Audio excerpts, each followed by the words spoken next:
साहेब, महाराष्ट्र की ओर से कौन देश का प्रधानमंत्री बनेगा? No, no, no, no.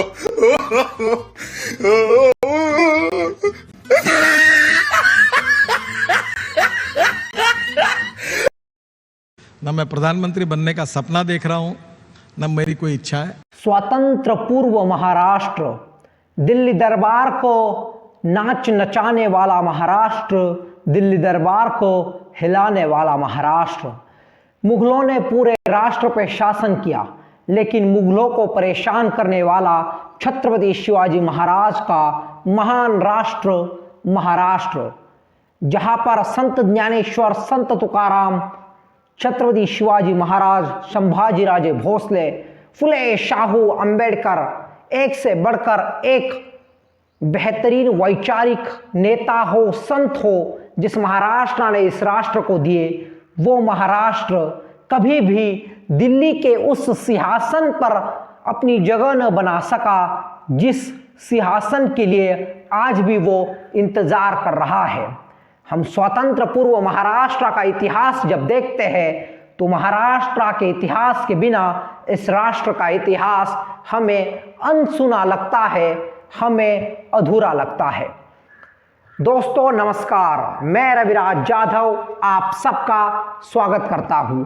आज बात करेंगे महाराष्ट्र जैसे राज्य की कि क्यों महाराष्ट्र को आज तक देश का वो सुप्रीम ओहदा नहीं मिल पाया जिस ओहदे का हकदार महाराष्ट्र था। वो ओहदा राष्ट्र का प्रधानमंत्री बनना।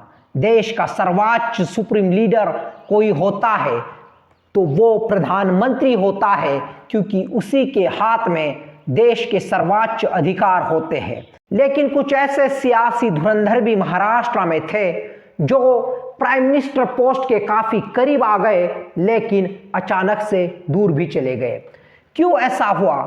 क्या इन लोगों में राष्ट्र का प्रधानमंत्री बनने की काबिलियत नहीं थी, या फिर इन लोगों का रास्ता रोकने का काम कुछ लोगों ने किया? पॉलिटिक्स में एक थ्योरी होती है, एक पॉलिटिकल थ्योरी जिसे हम कहते हैं डिस्प्लेसमेंट, या और एक थ्योरी जिसे हम कहते हैं डिस्ट्रैक्शन, यानी मुद्दों से भटकाना, मुद्दों से विचलित करना, उस व्यक्ति के महत्व को कम करना, उसको नज़रअंदाज करना, उसे कहते हैं डिस्ट्रैक्शन। और डिस्प्लेसमेंट यानी उस व्यक्ति को उस जगह से दूसरी जगह पर शिफ्ट कर देना। इसी प्रकार के कुछ किस्से मैं आज आपको बताने जा रहा हूं।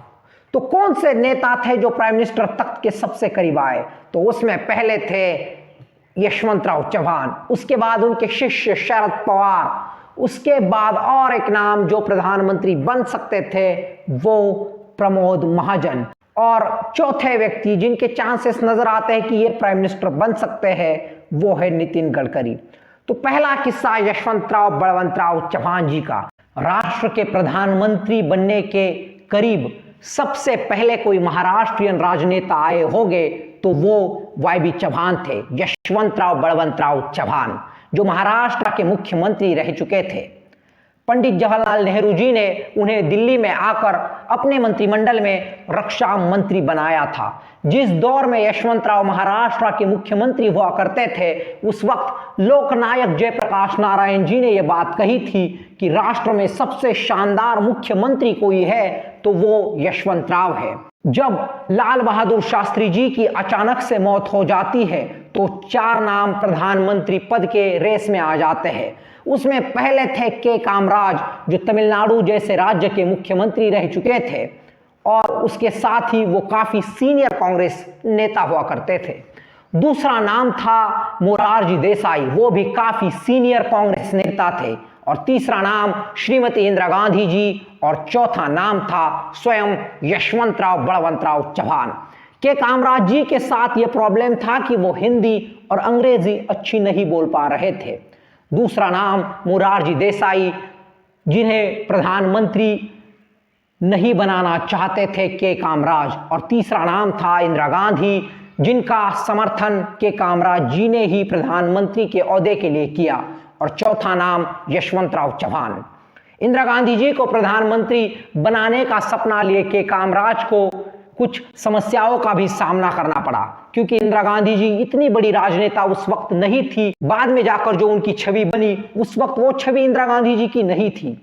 और इसीलिए यशवंतराव चव्हाण जी के साथ इंदिरा गांधी जी एक मुलाकात करती है और इस वार्ता में यशवंतराव जी इंदिरा गांधी जी से कहते हैं कि यदि आप राष्ट्र का प्रधानमंत्री बनना चाहती हो तो मैं आपका समर्थन करता हूं, और यदि आप नहीं बनना चाहती तो फिर आप मुझे जवाब दे दीजिएगा। तो इस वार्ता के खत्म होने के बाद यशवंतराव अपने दिल्ली निवास पर लौट आते हैं। वहां पर वो देखते हैं तो महाराष्ट्र के मुख्यमंत्री और कई अन्य नेता यशवंतराव जी के घर पे ठहरे हुए होते हैं। वो चाहते हैं कि यशवंतराव महाराष्ट्र की ओर से राष्ट्र के प्रधानमंत्री बने, लेकिन जैसे ही इंदिरा गांधी जी का मैसेज उन्हें आता है, या ये कहे कि जवाब आता है कि वो राष्ट्र का प्रधानमंत्री बनना चाहती है और वो उनका साथ यानी यशवंतराव चव्हाण जी का साथ चाहती है, इससे महाराष्ट्र के नेता भी निराश हो जाते हैं। इस किस्से को बताते हुए शरद पवार जी ये कहते हैं कि यशवंतराव जी को दिल्ली में पंडित जवाहरलाल नेहरू जी ने लाकर रक्षा मंत्री बनाया था। इसे यशवंतराव भूल नहीं पाते हैं और वो श्रीमती इंदिरा गांधी जी का यानी नेहरू जी की कन्या इंदिरा गांधी जी का समर्थन करते हैं। वो कांग्रेस के बारे में और इंदिरा गांधी जी के बारे में भावुक होकर सोचते हैं, वो प्रैक्टिकल अप्रोच से इस परिस्थिति को नहीं देखते हैं, ऐसा यशवंतराव जी के शिष्य शरद पवार जी का कहना है। लेकिन ये मौका हाथ से जाने के बाद में जाकर जब इंदिरा गांधी प्रधानमंत्री बनती है तो वो काफी पावरफुल राजनेता बन जाती है। उनके इर्द गिर्द भी कोई नहीं रहता है। के कामराज, जिन्हें लगता था कि यदि इंदिरा गांधी जी प्रधानमंत्री बनेंगी तो उनके इशारों पे वो कार्य करेगी, लेकिन ये श्रीमती इंदिरा गांधी जी की ताकत थी। यूं ही उन्हें आयरन लेडी ऑफ इंडिया नहीं कहा जाता है। स्मार्ट सोच वाले स्मार्ट इंदिरा गांधी जी ने के कामराज को भी बैकफुट पे ढकेला और वो कांग्रेस की सुप्रीम लीडर बन गई। बाद में मोरारजी देसाई जी ने भले ही उनका साथ छोड़ दिया हो, लेकिन ज्यादा समय तक राष्ट्र की सियासत में उन्होंने खुद को डोमिनेंट रखा। और जब इंदिरा गांधी जी प्राइम मिनिस्टर बनी तो उस वक्त उन्होंने मोरारजी देसाई जी को डेप्यूटी प्राइम मिनिस्टर के साथ साथ फाइनेंस मिनिस्टर बनाया और यशवंतराव चव्हाण जी को अपने मंत्रिमंडल में होम मिनिस्टर बनाया। इंदिरा गांधी जी के कार्यकाल में यशवंतराव चव्हाण काफी ज्यादा समय तक होम मिनिस्टर हो या फाइनेंस मिनिस्टर हो या अन्य कई सारे ओहदे हो, उस पर वो कार्य करते रहे। बाद में जाकर जब मोरारजी देसाई, चरण सिंह और जगजीवन राम जी ने जनता पार्टी की सरकार बनाई तो उस सरकार के मतभेद इतने उग्र हो गए कि बाद में जाकर वो सरकार गिर गई और इसी वजह से चरण सिंह को प्राइम मिनिस्टर बनाने के लिए यशवंतराव जी ने समर्थन दिया। उस वक्त इंदिरा गांधी जी लोकसभा का चुनाव भी हार गई थी। इमरजेंसी लगाने की वजह से जन सामान्य इंसान में इंदिरा गांधी जी के बारे में काफी घोर निराशा थी और इसी वजह से चरण सिंह प्राइम मिनिस्टर बने और यशवंतराव चव्हाण कुछ महीने के लिए ही सही लेकिन राष्ट्र के डेप्यूटी प्राइम मिनिस्टर बने। और उसके बाद चरण सिंह और यशवंतराव चव्हाण जी की सरकार भी चली गई और फिर से एक बार इंदिरा अगेन यानी इंदिरा गांधी फिर से एक बार राष्ट्र सत्ता पर विराजमान हुई। और इसीलिए इंदिरा गांधी जी और यशवंतराव जी के जो रिलेशन पहले थे वो अब वैसे नहीं रहे थे। अब लगभग यशवंतराव चव्हाण जी का पॉलिटिकल करियर दी एंड हो चुका था, लेकिन उसके बावजूद यशवंतराव जी ने इंदिरा गांधी जी का समर्थन किया। 1984 में यशवंतराव चव्हाण जैसे महान राजनेता हमें छोड़कर चले गए।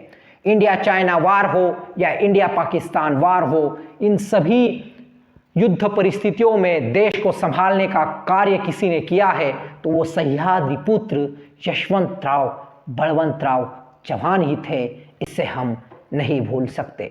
दूसरे महाराष्ट्रियन राजनेता जो राष्ट्र के प्रधानमंत्री बन सकते थे वो कोई और नहीं थे तो वो यशवंतराव बलवंतराव चव्हाण जी के शिष्य स्वयं शरद गोविंदराव पवार थे।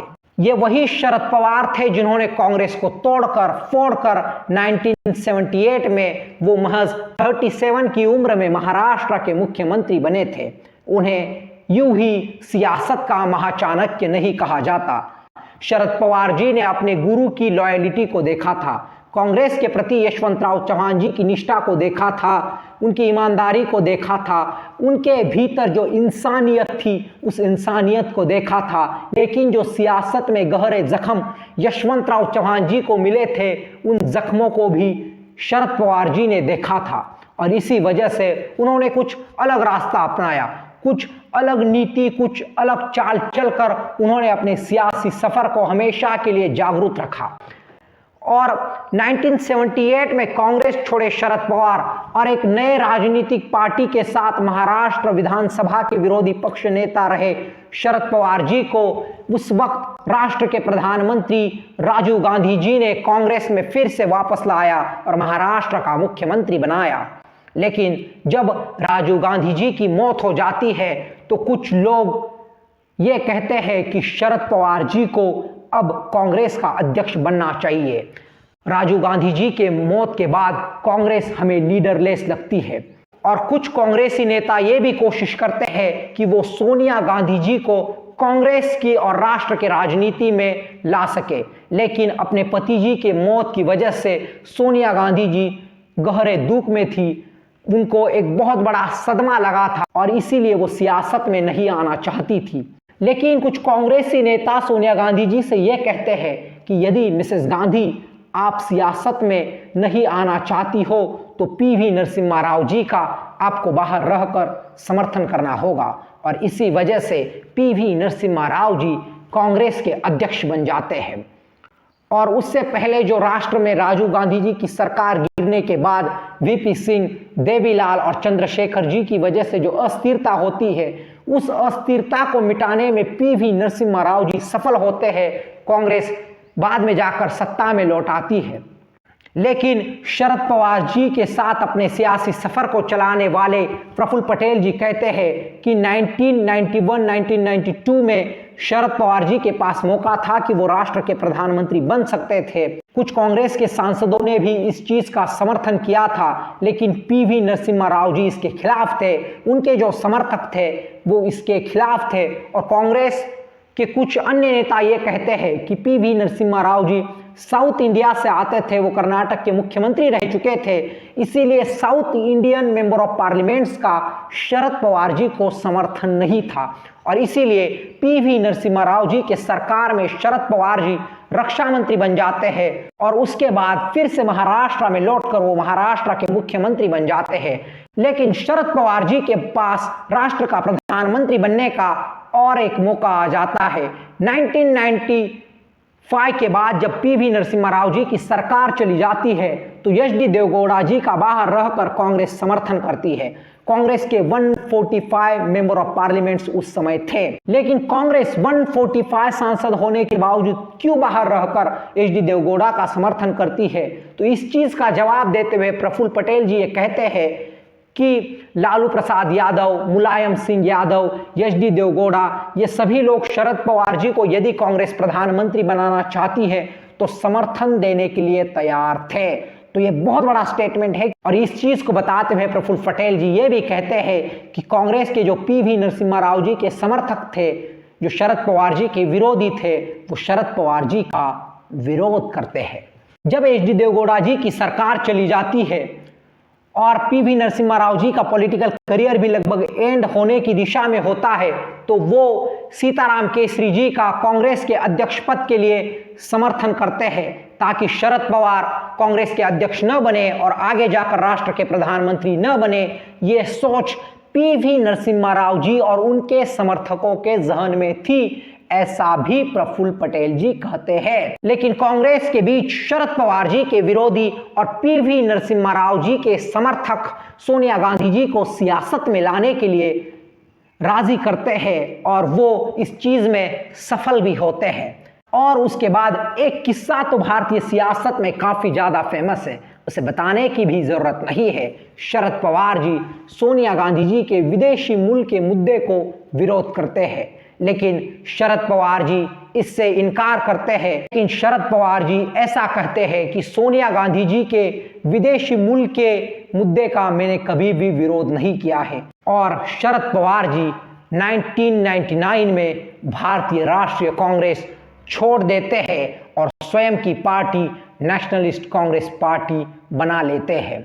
लेकिन उसके बाद शरद पवार जी का सियासी सफर ज्यादा हद तक महाराष्ट्र के इर्द गिर्द ही घूमता रहा है, क्योंकि उनकी पार्टी आज की घड़ी में महाराष्ट्र के अलावा अन्य राज्यों में प्रभाव निर्माण नहीं कर पाई है। लेकिन शरद पवार जी की प्रधानमंत्री बनने की जो महत्वाकांक्षा है, मानो उन्होंने जब नई पार्टी बनाई तो वो महत्वाकांक्षा भी टूट गई। उनका सपना, प्रधानमंत्री बनने का सपना, उसके बाद टूटता रहा।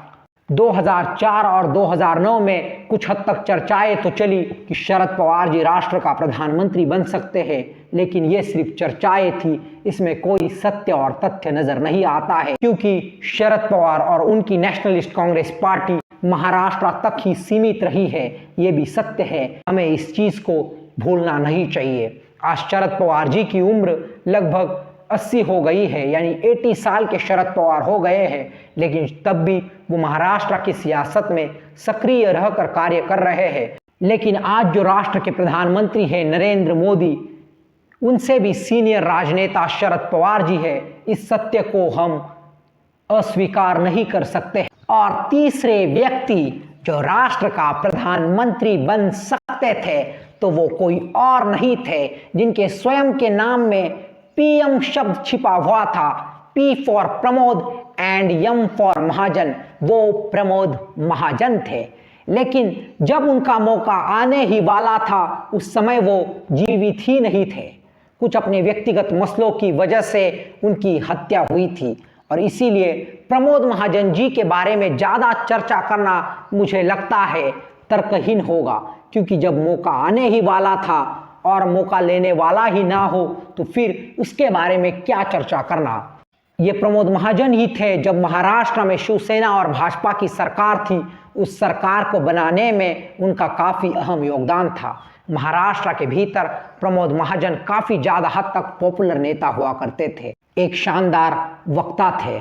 ऐसा लग रहा था कि 2014 में प्रमोद महाजन ही भारतीय जनता पार्टी की ओर से प्राइम मिनिस्टर कैंडिडेट थे, क्योंकि अटल बिहारी वाजपेयी जी और लाल कृष्ण आडवाणी जी के बाद कोई नंबर 3 का नेता था तो वो युवा प्रमोद महाजन थे। क्योंकि अटल जी और आडवाणी जी से वो उम्र में काफ़ी छोटे थे, लेकिन उनका सियासी कद भारतीय जनता पार्टी में काफ़ी बड़ा था, क्योंकि उन्हें एक मास्टर स्ट्रेटेजिस्ट कहा जाता था।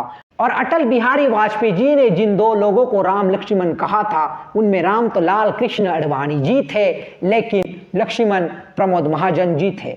और इसी से हम ये तर्क लगा सकते हैं कि उनका सियासी कद भारतीय जनता पार्टी में और राष्ट्रीय सियासत में कितना बड़ा था। और चौथे महाराष्ट्रीयन राजनेता जिनके चांसेस हमें नजर आते हैं कि ये राष्ट्र के प्रधानमंत्री बन सकते हैं, तो वो नितिन गडकरी जी है। और ये भी चर्चा है कि in that situation someone like you will become prime minister. Modi ji का फ्रंट फोटो देखकर उन्होंने कहा कि कोई धोखा नहीं है, यही आने वाले हैं। अब मेरे औकात और हैसियत से मुझे बहुत ज्यादा मिला है, मैं समाधानी हूँ। न मैं प्रधानमंत्री बनने का सपना देख रहा हूँ, न मेरी कोई इच्छा है। जिनके राष्ट्रीय स्वयंसेवक संघ के साथ काफी अच्छे संबंध है, गहरे रिश्ते हैं। उसके साथ ही वो मोदी सरकार के एक अहम मंत्री है और मोदी सरकार में उन्होंने काफी अच्छे तरीके से कार्य किया है। एक कद्दावर नेता है और कार्य करने वाले नेता है, इसे हम नहीं भूल सकते। उसके साथ ही जब 2019 का लोकसभा चुनाव शुरू हुआ था, उस चुनाव से पहले नितिन गडकरी जी ने कुछ हद तक इनडायरेक्टली नरेंद्र मोदी जी का विरोध भी किया था। कुछ ऐसे स्टेटमेंट उन्होंने दिए थे जो नरेंद्र मोदी जी को सीधे तौर पे टारगेट करते थे। लेकिन क्या नितिन गडकरी जी फ्यूचर में राष्ट्र के प्रधानमंत्री बन पाएंगे? और महाराष्ट्र का जो इंतजार है कि कब महाराष्ट्र से प्रधानमंत्री बनता है, उस इंतजार को खत्म करेंगे? तो आप कमेंट बॉक्स में मुझे जरूर बताइएगा कि क्या नितिन गडकरी जी राष्ट्र के प्रधानमंत्री बनेंगे। तो आपका आंसर जरूर दीजिएगा। तो कुछ लोग ये भी तर्क लगाते हैं कि यदि बाला साहेब ठाकरे जी स्वयं को और शिवसेना को राष्ट्रीय सियासत में राम मंदिर के मुद्दे को लेकर स्थापित करने की कोशिश करते तो वो भी प्रधानमंत्री बन सकते थे। आपने भले ही तर्क लगाया हो, लेकिन बाला साहेब ठाकरे जी ने प्रण ले रखा था कि वो अपने राजनीतिक जीवन में कभी भी कोई ओहदा नहीं लेंगे और इसीलिए उन्होंने अपने शिव सैनिकों को मिनिस्टर बनाया, चीफ मिनिस्टर बनाया। और इसीलिए इस मुद्दे पर बात करना मुझे महत्व का नहीं लगता है। बाला साहेब ठाकरे जी में वो पोटेंशियल था कि वो राष्ट्र को चला सकते थे। और महाराष्ट्र जो है उत्तर प्रदेश के बाद सबसे बड़ा राज्य है। उत्तर प्रदेश के आज तक 7 लोग प्रधानमंत्री बने हैं, कर्नाटक से 2 लोग प्रधानमंत्री बने हैं, गुजरात जो महाराष्ट्र से ही बना हुआ राज्य है उसके 3 लोग प्रधानमंत्री बने हैं, लेकिन महाराष्ट्र जैसे बड़े प्रदेश को आज तक एक भी प्रधानमंत्री पद नहीं मिला है। तो बस आज के वीडियो में इतना ही। जाते जाते मैं इतना ही कहना चाहूंगा कि क्या नितिन गडकरी जी, नरेंद्र मोदी, अमित शाह, ये जो गुजराती जोड़ी है, इस गुजराती जोड़ी को रोक पाएंगे? और उसके साथ ही अपने प्रदेश में मजबूत योगी आदित्यनाथ, जिनकी एक हिंदूवादी राष्ट्रीय छवि है, उनको और मध्य प्रदेश के काफी लंबे समय से मुख्यमंत्री शिवराज सिंह चौहान को रोक पाएंगे ताकि वो राष्ट्र के प्रधानमंत्री बन सके? तो बस आज के वीडियो में इतना ही। मिलते हैं एक अगले वीडियो में कुछ शानदार, जानदार और दमदार विषय को लेकर। तब तक के लिए धन्यवाद। जय हिंद, जय Maharashtra. Please subscribe Raviraj Jadhav YouTube channel.